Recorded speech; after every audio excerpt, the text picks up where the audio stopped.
me say a special good morning to our listeners. Good morning to our viewers. Welcome to today's edition of To The Point. It's Monday, the 1st of June, 2026.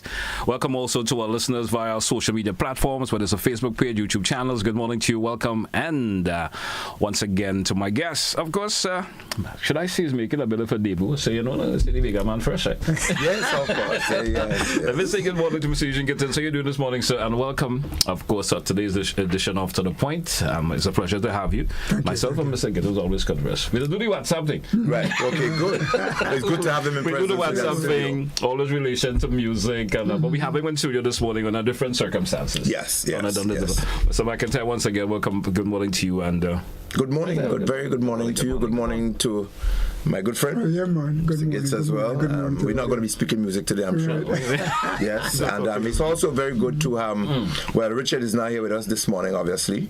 So it's good to also have a new face on scene, a new voice, and maybe a new and different perspective in terms of road traffic issues that we normally speak about, and disaster risk reduction initiatives. Those are the two main areas that this program focuses on Monday. So we welcome you again, sir, and let's look forward to a great time with our viewers and listeners and our followers. I should say up front, I have no authority in disaster risk mitigation, so that's not what I could give my 2 cents on. You would have your view, because what we do is similar to what anybody, a member of the public, would maybe add their 2 cents, you would say, to situations. All right. No big technical issues. All right. Well, we usually kick the show off in terms of any flowers or anything that may have happened over the weekend that we think we want to bring to the fore. Yes. We're going to do that this morning as usual. I'll give you the opportunity to kick it off this morning. So let us look at not necessarily the flaws, but the other side of it first, and then we can give the happier side.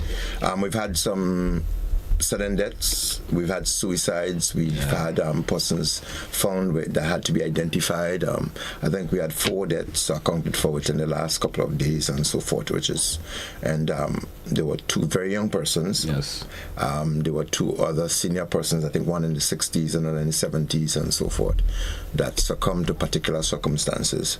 For this, we want to really empathize to the bereaved, people who are mourning the loss of their loved ones. I think there's one who's a UK citizen as well, been visiting, and unfortunately seemed to have drowned outside Molyneux. And then we had a body that was found somewhere, apparently, circumstantially, that person may have fallen somewhere, subject to the matter of the investigation. And the other 2 gentlemen, it seemed that they have, as a result of hanging from some situation that is suspected to be suicide. If those are the circumstances, regardless of what it is, a loss of life, one loss of life is one too many to lose. And when you have young people especially dying under those suspected conditions, it also leads to a wider societal situation where we have been advocating for psychosocial interventions at community levels, hoping that a lot of these people who need some help, that sometimes doesn't look very obvious, that we should, have a stronger social network that, embraces everyone. And sometimes people are sheltered. It's one of the signs that people may be having some level of depression. And so it opens up a wider situation. So we want to really, really lend our voice to the people who are out there, and to young men and other persons who may be having particular conditions, that we should be able to identify them, and those who are not identified, that let those persons know who might be having a situation that should reach out. Maybe try to speak up a bit. It starts with a conversation. It starts with a conversation. It always starts with a conversation.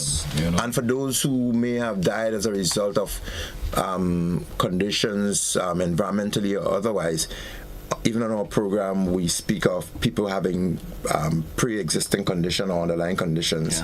You want to be mindful of particular activities that you're involving, and so if you are going to be venturing out, somebody should know what you're doing. They should know what condition you have, and likely to be advised as to what one should do. And we also advocate again for the safety network around our places of recreation and socialization that's taking place. That we believe that trained persons, lifeguards, should be at waterfalls and rivers and along our sea beaches and so forth, and other places of visits, recreation and otherwise, guards like security and people workers should be trained in first aid.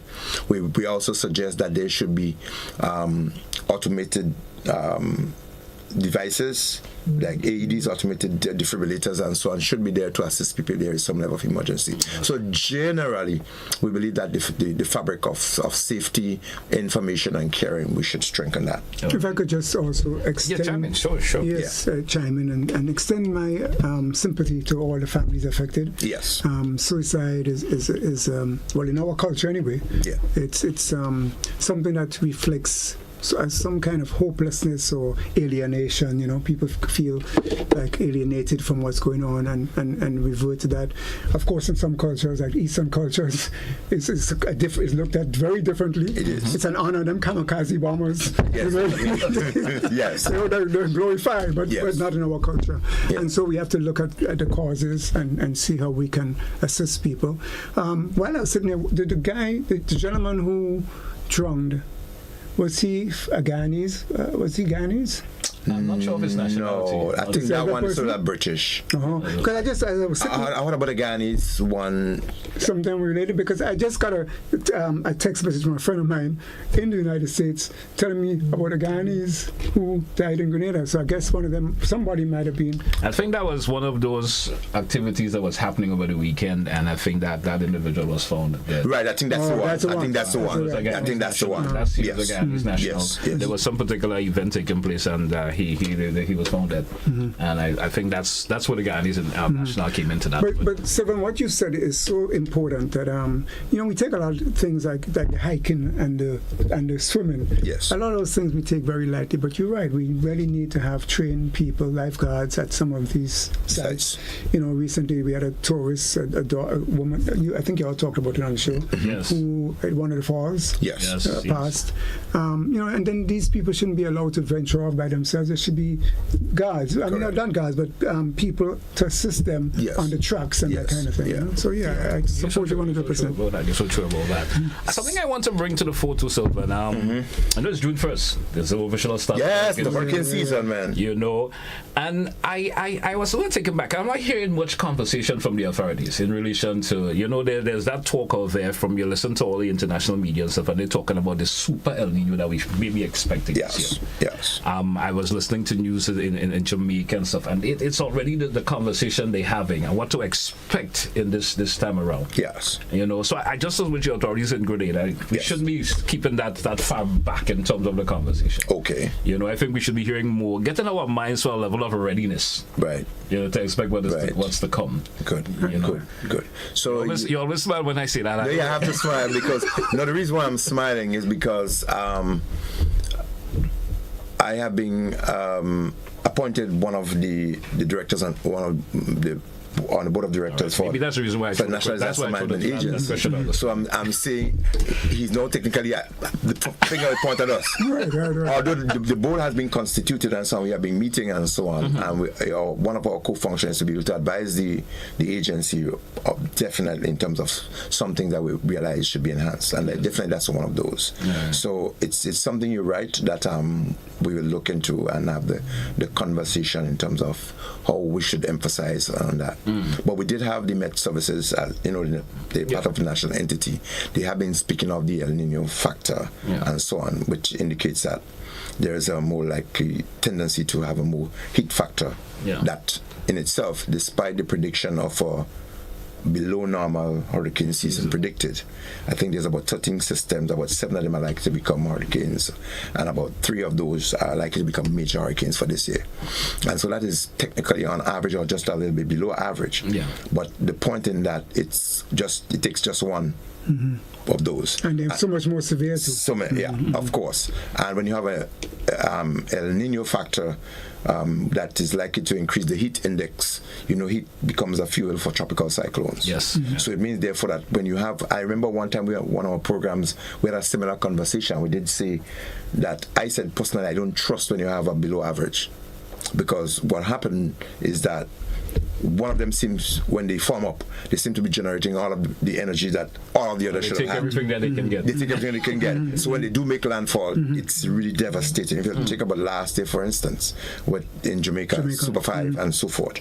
I mean, that's the only one we had impact in the Caribbean region, which in that it was really devastating. Strongest that I've seen. So yeah, you're right. In terms of the conversation that is likely to have that kind of negative impact, we need to have more conversation to let people prepare for it. Yeah. Because if you're going to be having an elevated heat index, you may have decreased rainfall. Possibly have an extended drought situation and all that. Extended drought situation. You know. And when you have a system that forms, it is likely to be very strong. So that is something, again, the conversation needs to be expanded over that. So that's the other side that we are qualified to speak about.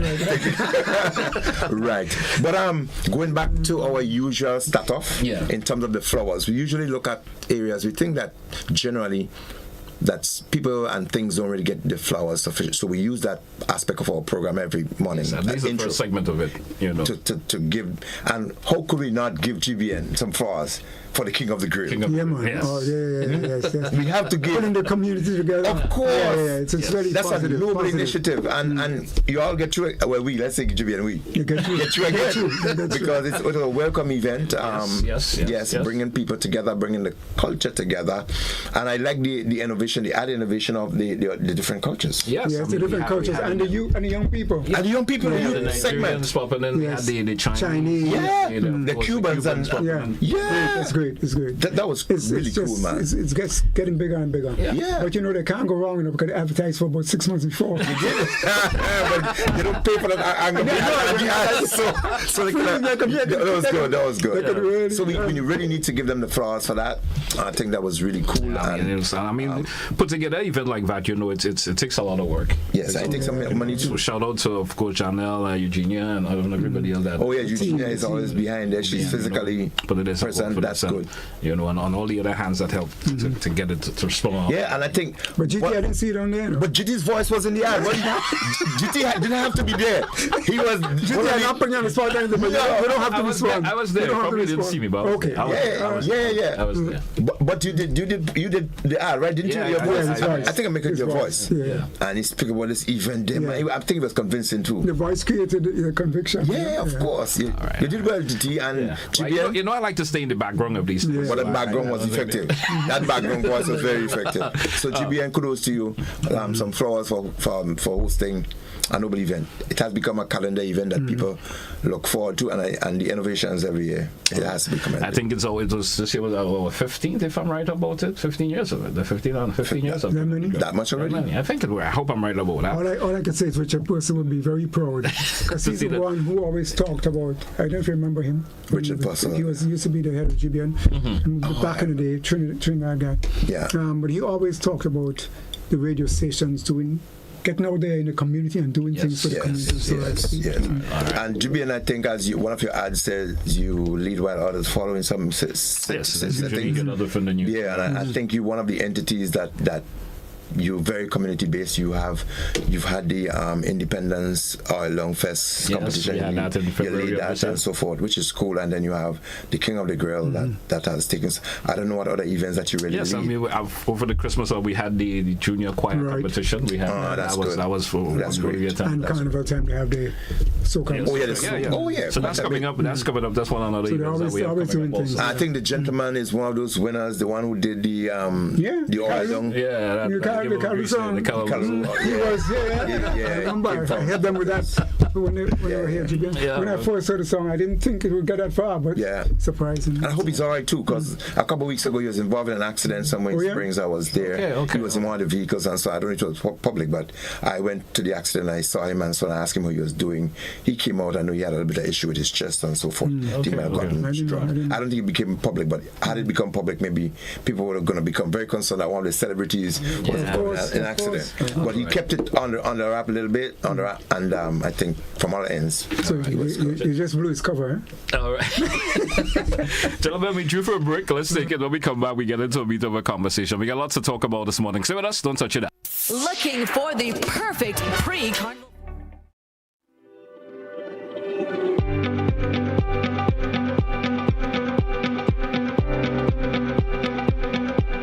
At 5 p.m. on August 5th, 1944, the schooner Island Queen sailed out of the St. George's Harbor. On board were some of Grenada's brightest and best sons and daughters. What happened afterwards remains a mystery.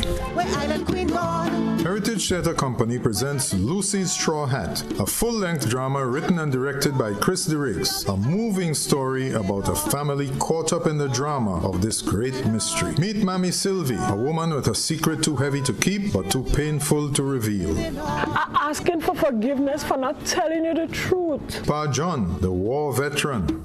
Sometimes I sit here feeling so helpless, so crushed. Hyacinth, always ready to do mischief. You don't see the woman Uncle Norris married. She face ugly enough to turn milk.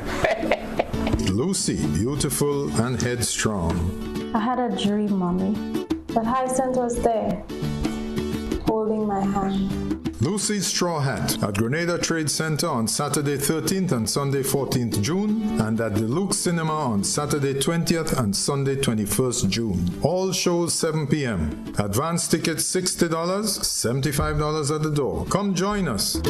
Where Island Queen gone? Welcome to the island's boldest ATV experience. The only tour daring enough to bring you this level of excitement, freedom, and adrenaline. Feel the power. Conquer rugged trails. Experience breathtaking views. Ride beyond the ordinary. Feel the power. This is not just a tour. This is the power of Ride ATV. Get ready for fun. Get ready for excitement. Get ready to ride. Book now at ride.gd or call 473-422-1011. Ride ATV. Adventure starts here. Life doesn't stand still. It moves. It grows. It asks you to believe in what's next. Your first car. Owning your home. The business you build. The future you choose to invest in. Life moves in steps. When you're ready to take the next one, we're here to help you move forward with banking solutions designed for life. From vehicle financing and mortgages to education savings, credit solutions, and support for your growing business. Republic Bank, ready for life, every step.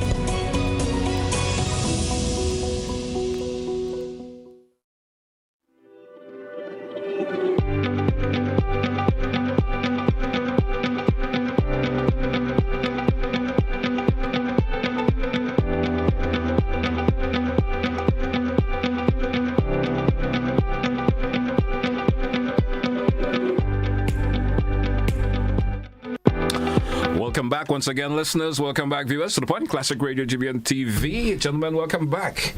We continue with our conversation that we've been focusing a lot for the last couple of weeks. Those challenges that we face in terms of road conditions, traffic conditions.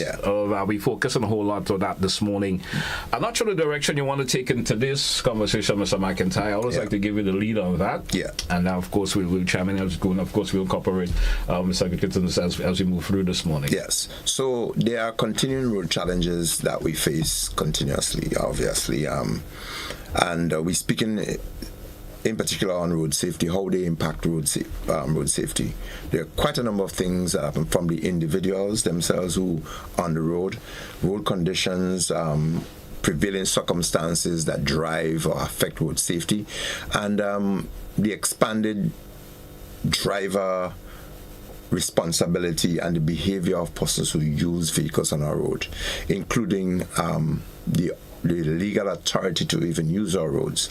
We also speak of law enforcement, the lack thereof sometimes in terms of how it affects or doesn't affect road safety in general, how the inability to enforce certain aspect of the law, how that affects road safety in general. So we want to be able to kind of expand on that a bit more, continue to speak about it, because every time we come on our program there's an issue. There are people who have experiences who call us and tell us about certain things that may have happened, and our program is really fed on the energy that surround us, that's provided a lot of time by people. Yeah. The people who have the experience, who have gone through certain, who notice certain things. And when we speak on the program, we would highlight the issues. A lot of them have been addressed, and people become a little bit more aware. And so, as we mentioned, when you hammer the issues, when you speak about them, when you bring them out, then they sometimes get dealt with a bit quicker. Yeah. So this morning we have with us, of course, Mr. Eugene Gittens here this morning. Yeah. And his contribution is really based to a situation that he was, of course, preview to. Right. Of course, he's a situation, and I want to give you the option. I know a little about it, so I'm going to give you the option. And his situation may not be in isolation generally. There may be others who may have also been affected by similar situations. Yes. Of course. So let's give you the opportunity, Mr. Gittens, to bring that issue to the fore and see how we can, of course, come maybe get some solutions from it also. And get some feedback from members of the public also. Of course. So the situation that I am aware of, I was involved in, over the Whitsuntide weekend. Yeah. My daughter was in a vehicle. Right. That was hit by an out-of-control vehicle. Okay. Driving on the wrong side of the road. Okay. All right. She was injured, had to be taken to the hospital. The gentlemen, I think 3 or 4 of them in the vehicle that hit, they were okay. Right. And of course, she's okay now, but she had to, be attended, take time off of work, recover, etc. She's fine now. But when things happen, it's sort of it gives you the impetus to do something. Right. And so what I did initially was simply put up Facebook posts, You did. And from the posts, I saw a lot of people responding who had similar situations. Okay. People who had things. It was very interesting to see some of the responses and suggestions and comments. And I want to thank everybody who responded. Mm-hmm.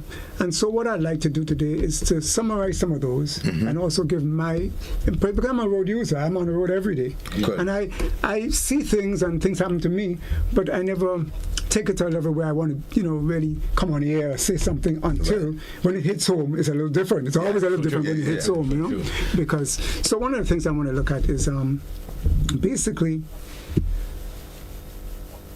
what I consider to be as a grenadier, not a citizen, a lot of lawlessness on the road. There's a lot of lawlessness. There's a lot of disrespect for fellow drivers, even for the police. Okay. Right? There's that. I want to start with that. And then I also want to talk about police presence. Okay. Because, and that's a big one for me, police presence, because all of us, we always use examples of other places we've been to, United States, Trinidad, wherever we've been to. And to me, the biggest thing I find, especially on our roads, to really keep drivers in check is the presence of the police. If you see a police car in front of you, all of a sudden the traffic slow down. Right. The presence of the police is very big. Presence. That's where you're coming from. So, I'll give you a couple of examples. While they're fixing the what do you call it, Cliff Road. Yes. So the long lines of traffic, right? Long lines of traffic. The buses behind, and they don't want to wait. Sometimes 12 cars line up waiting for the traffic, and you see the buses coming out from behind you, yes, and going down all those 12 on the wrong side, on the opposite side of the road. I don't know if the people in the bus are not saying anything, but if I was in a bus, I'd be shouting out, "Hey, you want to kill me or what?" Right. So I'll give you an example. One morning, I observed it many mornings, but I actually take up my camera and try to capture it because I'm stuck in traffic. Right. And I have probably pictures on my camera. So I know a lot of people are going to tell you could relate to that situation. Oh yeah. Other places. Oh yeah, not just there. Yes. So this one morning, I hate to do this, but I have to do it. This one morning, sky takes off, and as I hold up my head, I look in front, I see him in the rearview mirror, and I look ahead, and I see a police car coming. I say, "Good, okay, thank God." Okay, all right. So he goes up. All of a sudden, I see the police car pull aside, and the guy gone. I'm like, "What?" You mean the police will move aside for the guy to Wait. What's going on? But the guy had his hazards light on?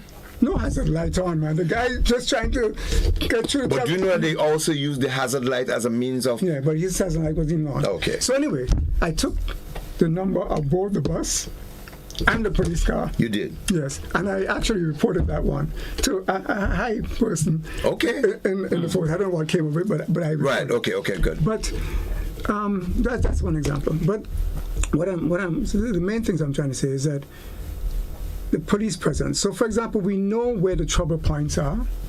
You know, we know where the bus is. The western side, the eastern main road, is accidents. Right. So, what I remember as a kid, and this is really what I'm going to come to. There was you may be too young to know.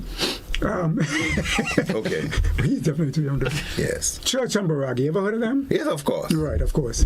So, when I was growing up, there used to be these guys, Church and Baragi. They had some big tram motorbikes. Yeah, I heard them. They were on the road. They were deadly. When I say deadly, the bus drivers in general respected them. People respected them. Okay. On a bus back in those days, you had them big fat bus and people standing up and yes. When Church and Baragi come by, everybody stop the bus. Yeah. You know, they were very effective. And sometimes we have to look at the past to help us with the future. If something worked in the past, it might work again. Yes. You know, with some little tweaks. Yes. And what I'm saying for to the traffic department, because all of this is just really to the traffic department, we have so many more vehicles on the road that maybe we need a boost in the traffic department to deal with all the number of incidents. Okay. So what I would want to suggest to the traffic department is to have a motorbike unit, right? Motorbikes on the road, so you're mobile, you can move around, yes, and go into the traffic, yes, and whether you have to hide in a bush, whether you have to just ride, whatever you have to do, but your presence on the road will slow down the traffic and will help in a lot of the situations that we have that cause problem right now. So you could even call, because we have to name things after our own now, the Church and Baragi units. Yes. You know? Oh, well, that too. But wasn't there a mobile unit one time in Grenada? I mean, police mobile units? Police do have mobile units. One time they were using scooters one time. Yeah. One time they had those big motorcycles that they were using. But I don't see them around. You don't see them around? I'm not sure if this is. I see them escorting dignitaries and stuff. I don't see them on the road, and they need to be on the road. You know, what happens, GT? I find, and again, I'm just talking as a civilian, I don't know the depth, but and many civilians, they've expressed it. So I hear the police come on your show every week, every Thursday, right? Right? They come on, they talk about, they do it all the time, tints, they talk about the noise, they talk about the mufflers, they talk about this and that and the other. Then they come on the next week, but you go out there, I see police, I drive behind cars, police pass in front of police stations, loud music blaring, tints, I see tint in front of me, passing police. You know, it doesn't add up. One and one doesn't make two. So you come on here and you speak all this, but the implementation, you make sure your men on the ground are doing what you're saying. Otherwise, it's not effective. Right. I mean, you're talking about it and then you're not making the examples of individuals doing it. I think the traffic police need to get on the road and start doing some things. Yeah. So I gleaned from you that one of the major take home from your I want to call it a presentation. So experience. Presentation feel like it is a formal from your experience. Observation. I think that one of the greater takeout is the effectiveness of the police presence or the lack thereof, because you may hear people also say, like you just said, that even the police was there but did not deal with the situation. So it goes back not just to the presence. So one is the presence, and the other is the effectiveness of the enforcement, or how the law in itself is being enforced by the enforcers. The police were supposed to be the custodians of the law, whether or not that is really happening. And I think you just kind of strengthening the points that have been made by a lot of other people and maybe made on this program, that enforcement. And again, it also identified possible limitations that could exist that could be available. For instance, we spoke about the Safer Foundation, that if the police have limited resources, we speak about the speeding, the radar guns, and even motorcycles. That is the state in a position to really effect that, or has the state seen it? What is being done is sufficient to curb what's happening. But I think the public seems to be saying differently. That we need more police presence, you need more police equipment and resources to be able to combat what's happening.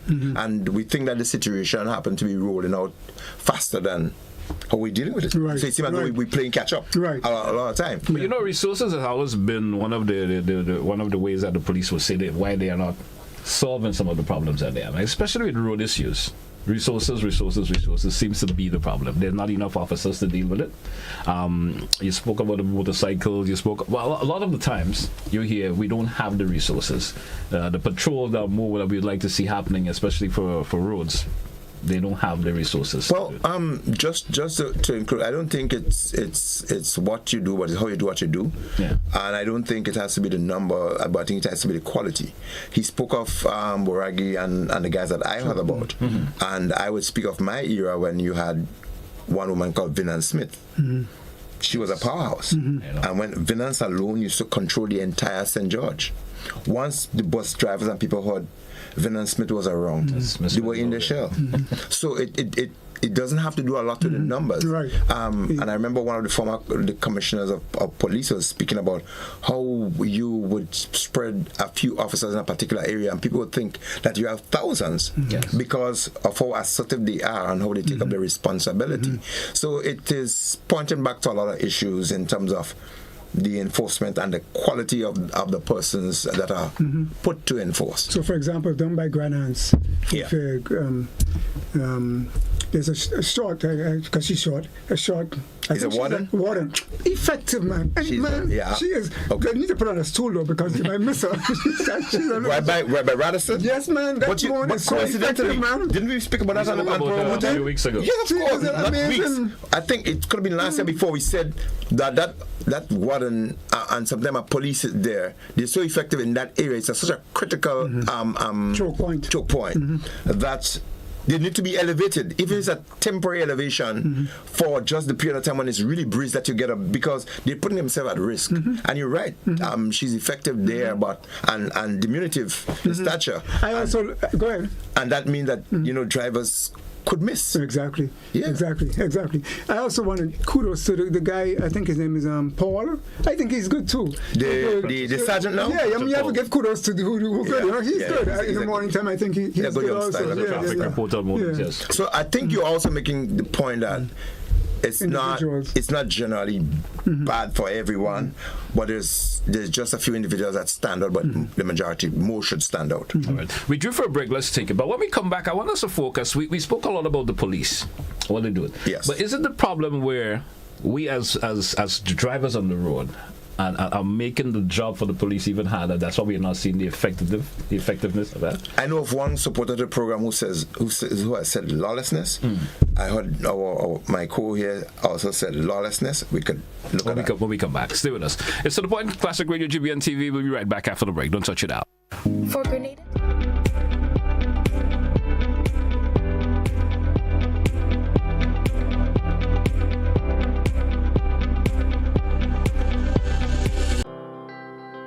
The Ministry of Agriculture White Potato Production Initiative is an OECS sub-regional project aimed at reducing Grenada's reliance on imported white potatoes, which in 2025 had an imported value of over 4.5 million EC dollars.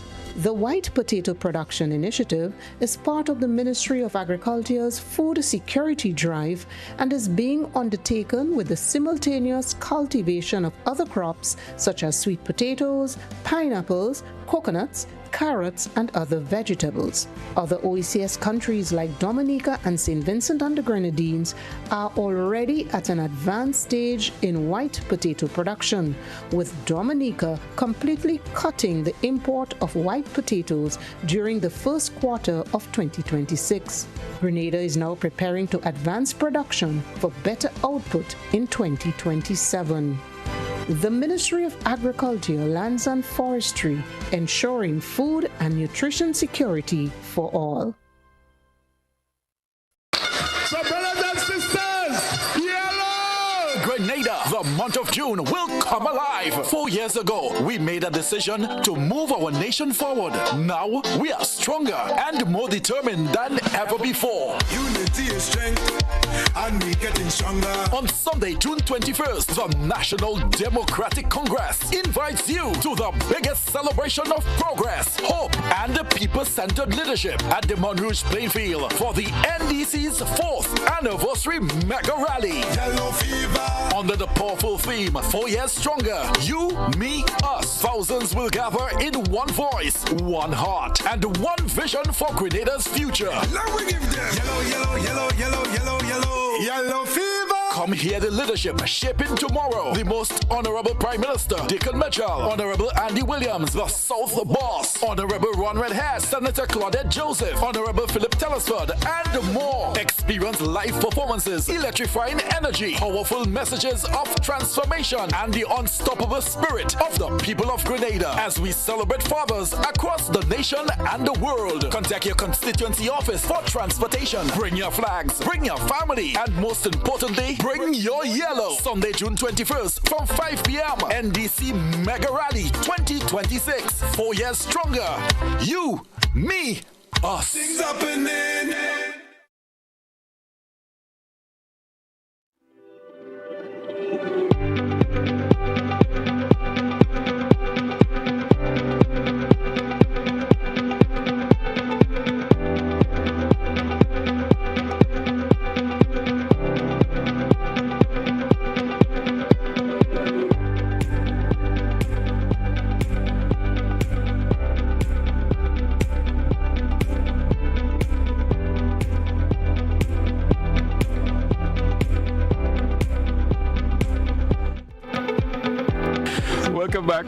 Welcome back to our listeners. Welcome back to our viewers. It's To The Point Classic Radio. And of course, you know the nature of our program on Mondays. Yes. We talk about traffic-related issues. Yes. We talk, of course, from time to time, we talk about if there's any hazards or situation that we do spoke about. And that's the nature of our program on Mondays, you know. So we go back to, of course, is dedicated for those. For that in particular. Traffic, road safety, and disaster risk reduction issues. That is our nature for our program. So if folks who are thinking differently or think that we should be talking about something different, that's not the nature of our program on a Monday. All right. So I just want to get that straight for folks who are probably thinking that we should be talking about something else. Okay. That is not the nature of what we speak about on a Monday.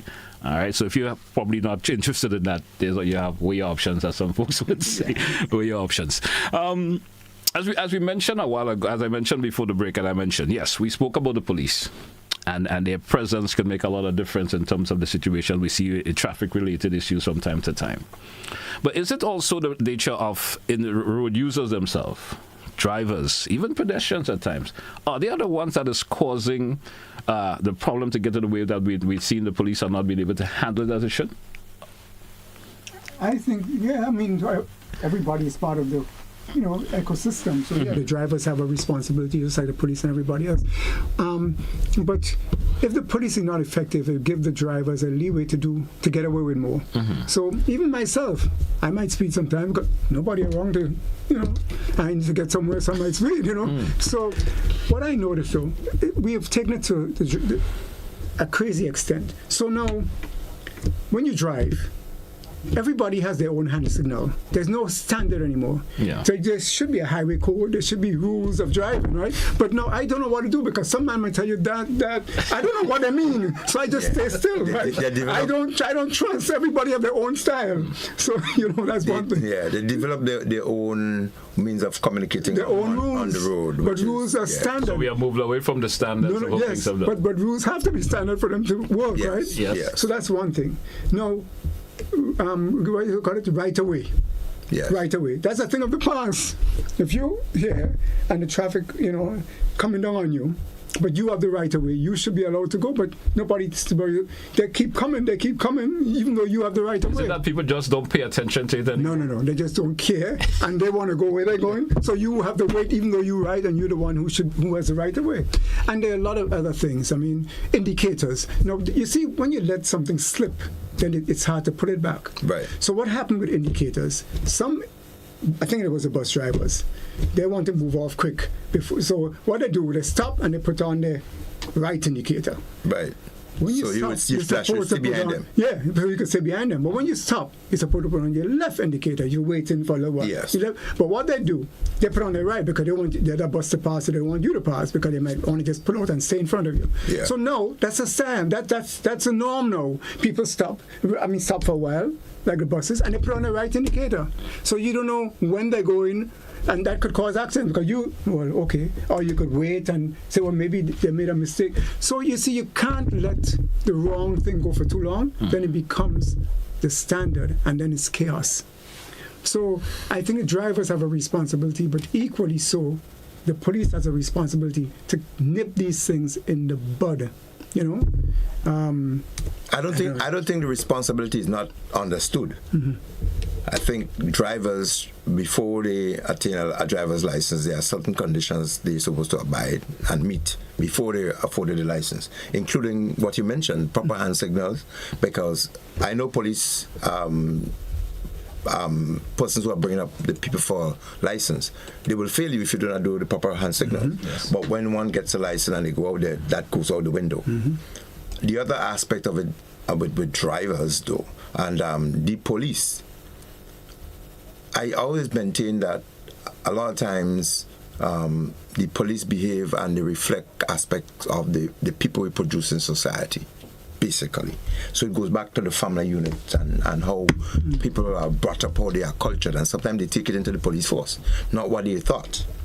They are brought in, they spend 6 months, and I think it's reduced now in terms of the amount of months that they spend in converting them from a civilian into a police. Yes. And sometimes they are within the training school, within the police setting, where they are channeled into learning to become somebody else, technically. And so for that period while they're there, they behave like how the drivers would behave before they get a license. They'll behave, they'll stick to the rules and so on. And when they get out there with the uniforms, they give a different and forget that they are expected to enforce. And sometimes you would see, as some people say, there's a tap on the shoulder, some people pass. So I am seeing, every time you speak, I see the angles from it. How do we address them? So we identify two audiences: the police, the drivers. Yes. How do we correct them? And but if you look to the greater of which is the greater of the two, I believe enforcement has to be the key one. Yes. So to me, the police has the stronger aspect of it in terms of ensuring that people are channeled into doing what they should do. And the other arm of it would be the penal system. Mm-hmm. So if the penal system isn't strong, the police know they are bringing persons to the court. It takes X amount of months before they go through the judicial process of getting some resolve on the matter that draws on. When that is concluded, the person pays $150, $300, and he goes back and he hustles, he pound the road, he makes back that quickly. So he's not feeling that at all. So if the enforcement is what it should be, but the penal judicial have to match to the, obviously, and we maintain on our program all the time that it has to be a deterrent factor where a man realizes, you know what, I think I mentioned on the program one time, I went to the small island of Aruba, ABC, one of the islands, and for sure, failing to use your indicator in a particular way is an offense. Mm-hmm. Should be. Mm-hmm. The police pick up on it. Mm-hmm. I was driving and one guy told me, he said, no, make sure you use it when you are putting the roundabout, you have to indicate it well ahead of time which are the lanes or which are the places that you're intending. If there's a police checkpoint or otherwise, then they find out within that lane you're not having, they pull you over low down. Mm-hmm. Okay. I remember Jerry Seals, how he that's a different story, but I mean, at least it's true, we're trying to adjust something, you know. But the question is, how do we fix these issues that we are, of course, encountering a whole lot? How do we fix it? Is it more education for, of course, road users, especially drivers? Yes. Is it that the police themselves need to raise the standards in terms of how they offer the services that they offer in terms of road management? How do we fix that? And before you answer, I'm going to ask a question that many people who responded to my Facebook post asked. They said something about, they need to start back, reintroduce the highway code to getting your license, was that removed or something? It's not removed. We brought it, as a matter of fact, I brought a copy of the highway code on the program here a couple of weeks ago, right? Okay. I had it up to the last time we were here. Okay. I brought it in with me. It's still been used. It's still been used. It's still in use. The highway, the exams, while we maintain it, should be a lot more in terms of what you do in Grenada's situation. But the highway code is almost like a global principle in terms of driving. There are a lot of principles in North America, the Caribbean, that Grenada is a part of, that the highway code speak of, that people should do. So even if it doesn't say that, there are some aspects that says according to the highway code in the exam. But there are some things in driving generally, if you're going to drive a motor vehicle, that the exam cannot not test you on that. There are some things you must be tested on, whether you are in Grenada, you're in Europe, or some other place in the Americas. So the highway code is still a guide generally. So the question then, has the theoretical exam, I'm just trying to get some of these questions that people ask, has the theoretical exam for getting your driver's license been made easier in any way recently? Or I don't think so. They haven't modified it. And that's one of the things that people comment a lot about. They say that it's the same, not modified. Oh, so it needs to be basically, over the years, you can actually... 20 years ago. You could still predict. And my answer to that is that there are some things you really can't change. You probably could change the wording of the question itself and the order in terms of the numbers. I know they do that, they juggle them around. Because if somebody decided question 6 and they decided just prepare for question 6, when you come it is question 19, sort of. But in terms of you getting the same result, because there are some things you have to be able to get a particular result. You have to be able to test a driver in terms of his thinking, braking distance, stopping distance. Those are some things that would be standard because you need to have that. There are things like stopping and parking. It is maintained except otherwise that 30 feet from a corner and this kind of thing, you don't stop and get. Those things are things that will maintain except it changes according to law. So as long as they are in law, you're expected not to stop at a certain place, not to park at a certain place. And those are some basic things that people would need to. So they cannot really change that in the exam because there's a thing that you need to do. When you're reversing and so on from one point, you reverse to and you go over to the right side, X, Y, and Z. Those are some things that you really can't change. Do I see a question here? You had a so you were asking. I was asking how we could fix those issues that the issues come about in terms of drivers on the road, the police doing their work. Do they need do drivers need to be more educated? No, because we have more drivers on our roads. In terms of proper road use and in terms of their whole manner, in terms of their driving, do the police themselves need to maybe increase their knowledge of how the roads are treated? What I promise to do is to bring a formal position in terms of. Maybe you can quiz that of the police as well, but we now have an established relationship, the AMSAFA, the Asha McIntyre Safety Foundation for Roads, I represent. And so I've had conversation with senior levels within the RGPF, and we have a soon to, I mentioned it on the last program meeting, that includes the Road and Traffic Transport Board and so forth. We will soon have a formal engagement, a formal representation basically in raising the issue.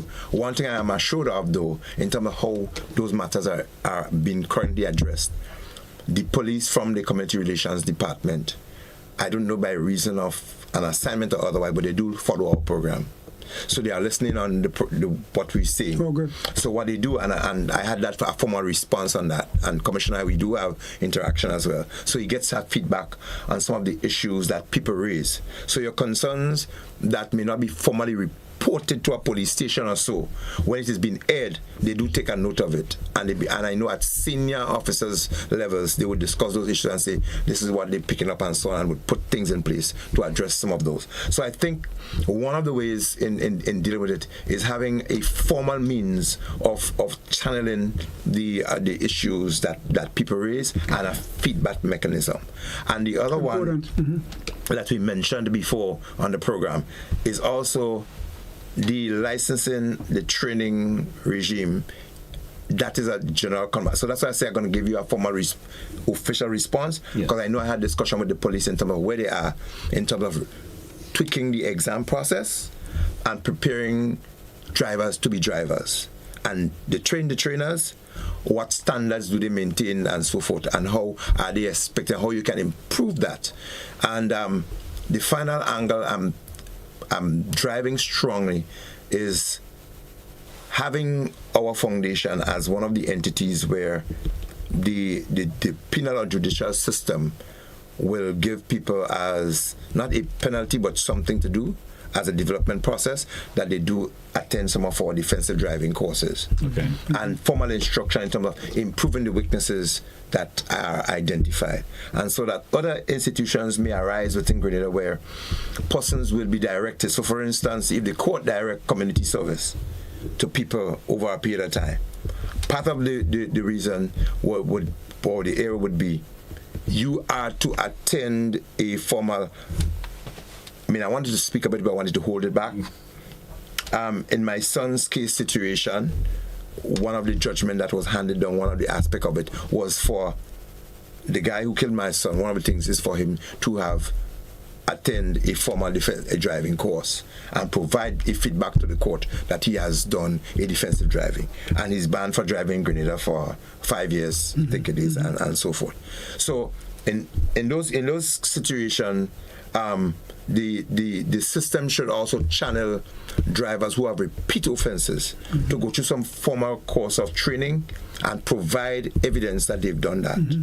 And they should be given like license during that period. That too could be added, and a probationary period of, for instance, when they put a ban on persons, they are expected to work within the ban. So if you get within the court system again for a similar offense, then the situation increases. I think those are some areas in which they could improve it, and a lot of what you mentioned there, but highlighting a lot of the issues today, a lot of it goes back on enforcement. Yes. I agree. You mentioned when people see a police vehicle around, sometimes they slow down or otherwise. And in some cases, you wonder if that really happened. They're not really be deterred at all in terms of whatever they're doing. Fellas will overtake police vehicle beyond the speed limit in cases. And what the police was on the spot?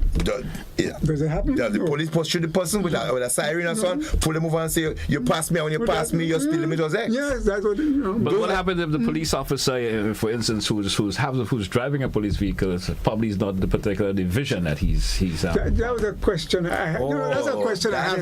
Let's say, for instance, so the same policeman that passed that morning I was describing, let's say he's not a traffic policeman. Let's say he was a, I don't know, another kind of police. I'll tell you. So that's my question I have. Yeah.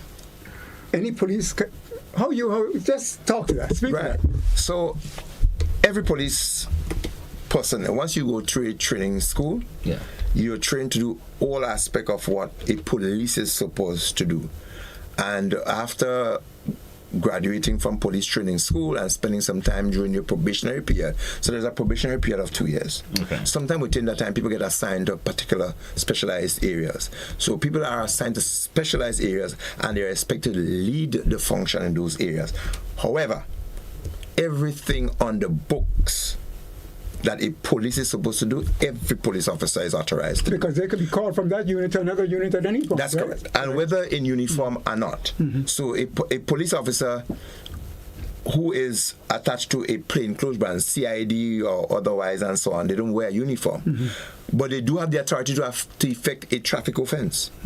Okay. So they can pull up, and they are expected to identify themselves by reason of the ID, and they could give instruction. While somebody could be charged for not obeying a police officer in uniform, if an identified police officer presents his ID and said, I am Officer X, and so on, the public has an obligation to obey them. Okay. They can give instruction to them. And if a fireman, similar, a Coast Guard person, similar, an immigration officer, similar, a very senior officer, similar, because you are still a police officer and you have a right, you can effect the law at any time. And if you find in any area that some police renege on the responsibility, that could be reported. And they should be reprimanded, because a police function is generally a police function. Once you are duly a police officer, as a matter of fact, people still respect even former police officers because of how they may have, and they do follow if somebody said, can you X, Y, and Z? So it has to be a lot sometimes of the individual and how they assimilate to the responsibility and understand their role and function. Okay. Before time goes on us, I want to raise something that a lot of people raise. This painting of the speed humps, whatever you want to call them. That could cause accidents. They're saying that the need to keep the speed bumps and the pedestrian crossings. The pedestrian crossing speed bump painted. Yeah. I support that. As a matter of fact, I was coming back from, hadn't driven there in a while, Bushiju area. One evening, it was late, and I knew there was a speed bump somewhere.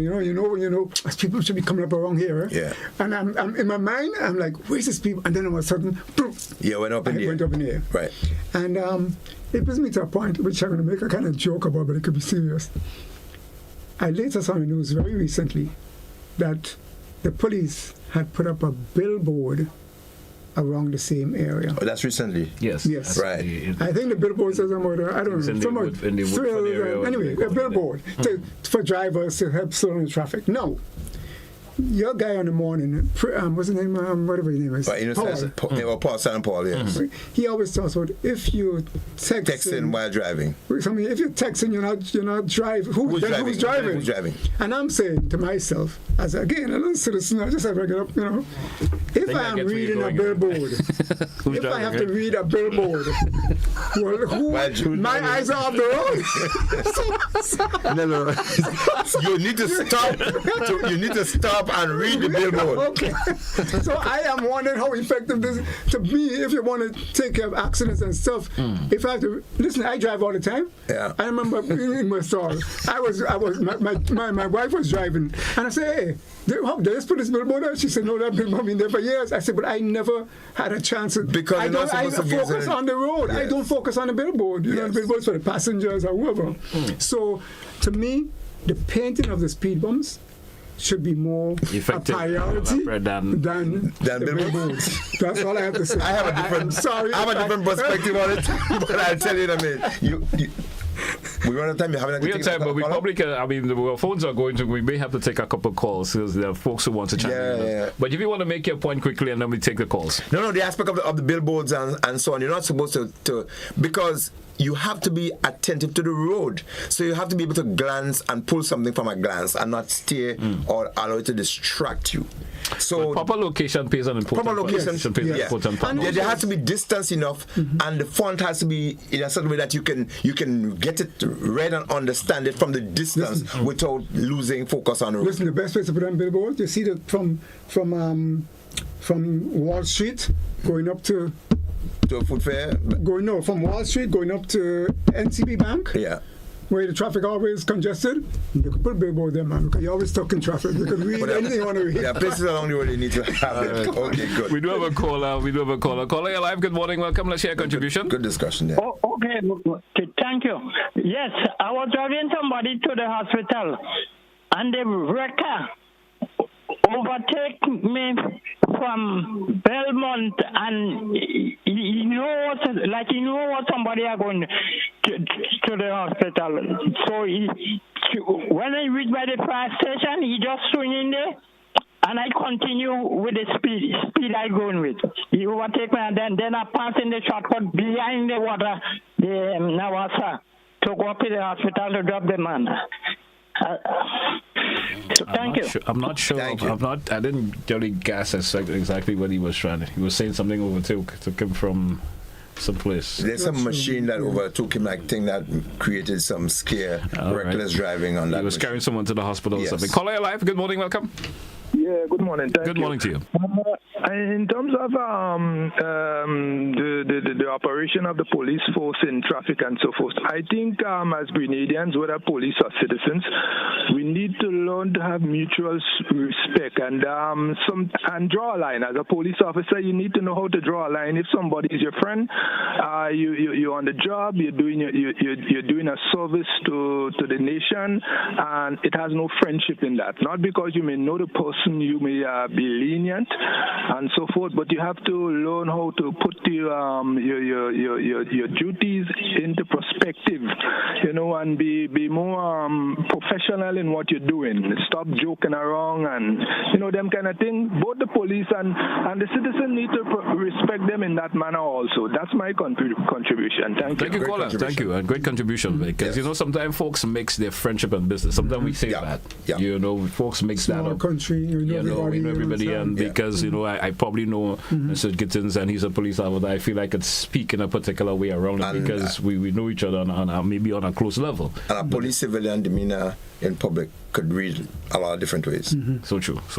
We do have another caller. Caller live. Good morning. Welcome. Good morning, gentlemen. Good morning. And Mr. I think that's Mr. Gittens trying to track the voice. And yes, he is. It is. Yeah. Go right ahead, please. Mr. McIntyre, right. What I'm saying, I know the days of Borage and Black Church. All what they say they're doing there, they are charging. They're not just doing that, but it's not you get out. As soon as you do the overspeed and the jump out, you see they pull out the two-back book. I know them right on the white gun and the bamboo stool and rabbit gun. They're always around there. Yes, but Miss Smith again. Miss Smith wasn't a joker. Pull out and charge. The law is they're not enforcing the law in everything in Grenada. If you say the law and order is broke down in Grenada, they're thinking it's the police force. But the public have nothing but law. And right now, I say, look at it. Every Grenadian have their own law. Everybody's putting their own reasoning. Everybody's doing what they want because the law is not forced. I look at some of the younger police right now, like they're giving in to everybody, like everybody's friend. Nobody really getting serious about what they're supposed to do. So it's like everybody, just now Grenada is going to, you see like Haiti gang, we're building up to that gang. They could just take over the law and doing what they want because we're not in. Well, we hope we don't get to that level. He would not. We're not going to preempt that at all. No, he would not. I can tell you, he would not. We're not getting like that. We always saying that, but if you check out, we start from Haiti and we're surrounded by all these other countries that getting on with this thing. Grenada is the only one right now that is not like that. So if you in the middle of a ring and you're surrounded by ants' nests, you think the ants going to go there or they're going to bite you. So we're going to get biting. It's just a matter of time, All right, caller, thank you. Thank you so much. We do have another caller, which will be the caller will wrap this segment. Yes. Caller, you're live. Good morning. Welcome. Via WhatsApp. Morning, GT, and morning to your Stephen. Yes. Morning. I was triggered to call on the basis of the last two calls, and then something earlier on that was said by one of the speakers, by one of your guests, in terms of education or so. I think one of the first things we have to do is to come to a radical agreement that we'll be not honest and civil with each other generally.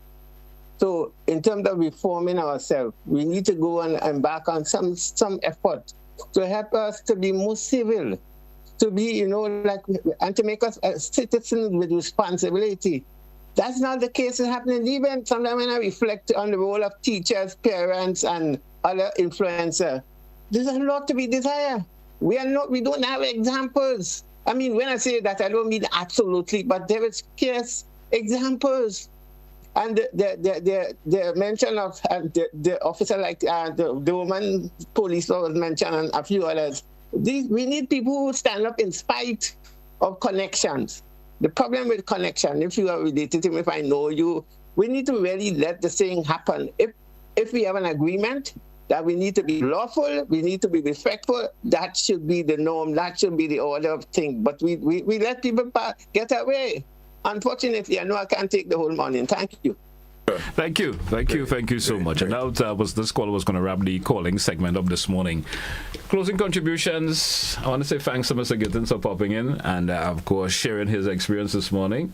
Interesting to have you. Hope, as Mr. Macfield said, hope you could pop by sometime again if you may encounter other situations that you want to bring to the No, you don't have to encounter a situation to come back. We can invite you back to join us on the panel when we have a discussion. Certainly. Always have you. Anything in closing before we take her out this morning? From you? From you first. Yeah. Well, we have the continuing issues and challenges on the road, but a lot depends on both sides how we face it, how citizens treat the situation and how police, law enforcement react and respond to it. And everyone has a responsibility to be responsible for the other person on the road. All right. Anything from you, Mr. Gittens? Yes, I would like to just make a call to see a little more police presence on the roads. I think it would help. It would help in making the roads safer. All right. Well, I certainly hope your call will bear some fruit, as they would say, and we'll see more police presence. Gentlemen, I want to thank you once again. It's always a pleasure. And of course, Mr. Gittens, as we mentioned before, hope it not be the final time you're attending, but we come back on other occasions. Yes. Of course, there's probably an idea you have that you think will be, the public would like to hear such a conversation. You could certainly feel free to, of course, let us know and pop back in from time. And he represents the citizenry out there, not just yourself in a capacity. All right. Thank you once again. And to our listeners and viewers, I want to say thank you and all the best for the rest of the day. That's what we say goodbye for today's edition of To The Point. Goodbye, folks.